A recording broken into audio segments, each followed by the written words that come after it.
नमस्कार, आप देख रहे हैं जगत क्रांति टीवी और मैं हूं आपके साथ ज्योतिका। आइए रुख करते हैं खबर की ओर।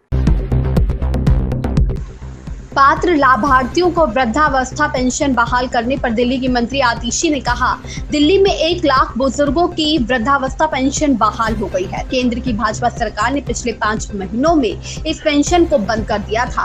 कल तक 90,000 बुजुर्गों के खातों में पेंशन की राशि जमा हो गई थी। शेष 10,000 रुपए पेंशन आज जमा हो जाएंगी। 1 लाख बुजुर्गों को ऐसी पेंशन मिलती है जिसमें से कुछ हिस्सा दिल्ली सरकार से आता है और कुछ हिस्सा केंद्र सरकार से आता है।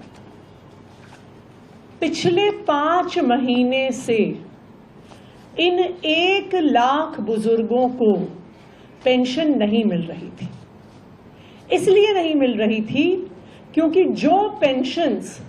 जिन पेंशनों का हिस्सा केंद्र सरकार देती है, उन पेंशनों को भारतीय जनता पार्टी शासित केंद्र सरकार ने रोक रखा था।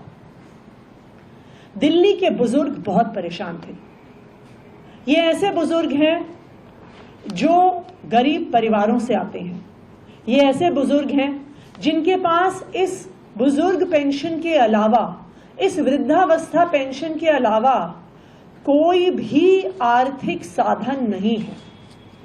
उनके पास अपनी देखरेख के लिए, उनके पास अपनी दवाइयों के लिए, उनके पास अपना घर चलाने के लिए भी पैसे नहीं थे। मेरे पास अक्सर ये बुजुर्ग आते थे, कभी हमारे घर में आते थे, कभी मेरे ऑफिस में आते थे।